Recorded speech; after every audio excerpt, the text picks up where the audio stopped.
Посетата на американскиот подпредседател Џозеф Бајден на регионот беше доволна причина Студио 2 да отвори дебата за стратешкиот интерес на Соединетите американски држави во регионот и како тоа Македонија може во позитивна смисла да го искористи. Наши вечерашни гости Филип Петровски, аналитичар и директор на библиотеката Браќа Милодиновци, Талат Џафери од ДУИ пратеник и Александар Спасеновски, пратеник од ВМРО ДПМН и асистент на Универзитетот Кирил и Методи.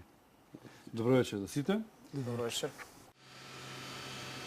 Посетата на американскиот подпредседател Џозеф Бајден на регионот уште еднаш ја потврди американската методичност и прагматизмот пред проблемите.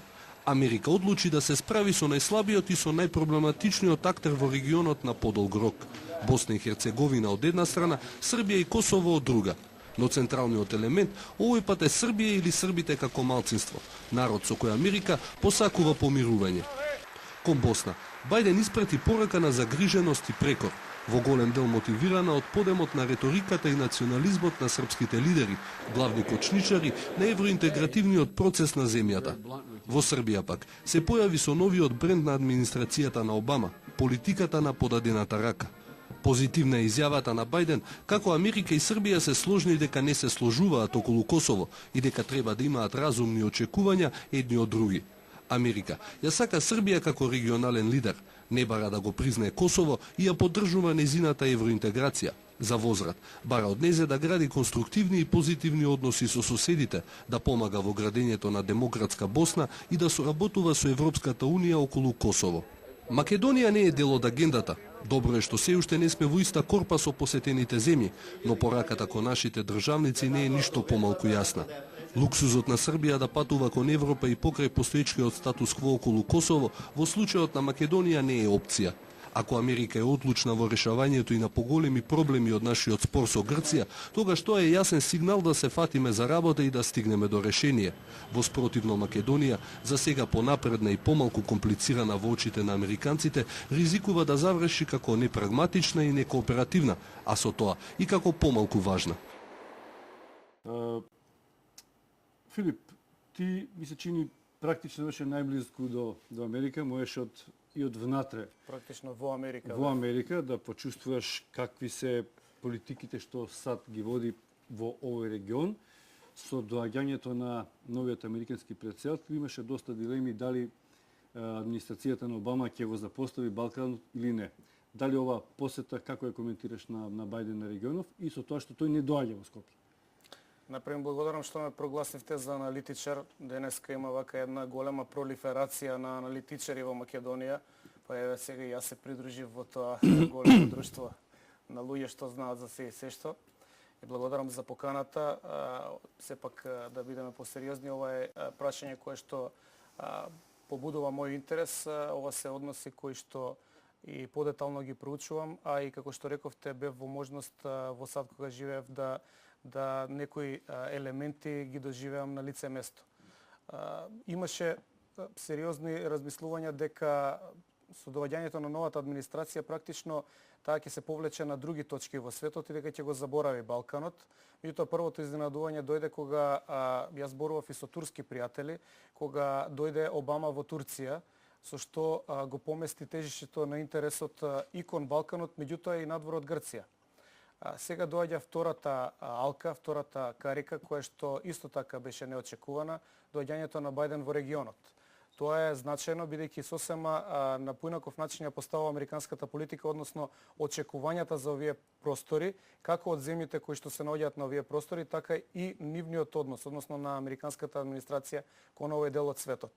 И дел за Македонија, јас би рекол дека, бидејќи ги читав скоро сите анализи што се појавија во Македонија, од кои што некои се обидуваа на некој апологетски, смирувачки начин да не убедат дека, бидејќи ние не сме проблем, затоа Бајден, подпредседателот американски, не дошол во Македонија, што на мене ми делува вака неприфатливо резонирање, затоа што Македонија треба да гради многу подсврсти посериозни релации и истите релации да ги користи во секоја можна прилика. Оваа прилика е сепак сериозна прилика. Ќе потсетам дека Буш ја прескокна Македонија, ќе потсетам дека Обама беше во близина, не дојде, и еве сега и американскиот подпредседател не дојде.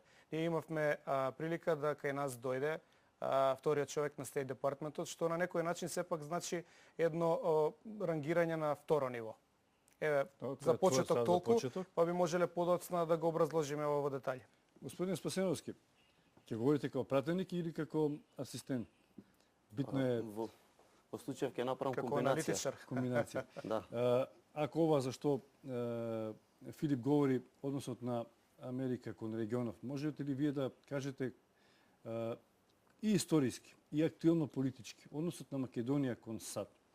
Дали е САД навистина стратешки партнер на Македонија, бидејќи Македонија одбра да биде членка на Европската унија, што не мора да се исклучува едното со другото. Точно, вие како што кажавте, членството на Република Македонија во Европската унија и градењето на стратешкото партнерство со Соединетите американски држави не представуваат две цели на македонската надворешна политика кои што не се компатибилни.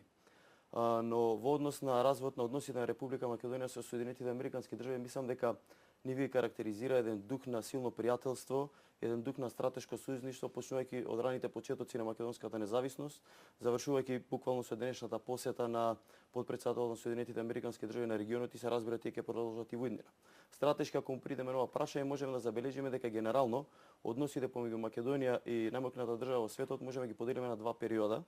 Првиот би почнал 1994 во февруари, кога Соединетите држави формално ја призна независноста на тогаш новата држава Република Македонија, и во ноември 2004 година, кога поранешниот председател на Соединетите американски држави одлучи државата која што ја призна да ја признаат под низиното уставно име Република Македонија.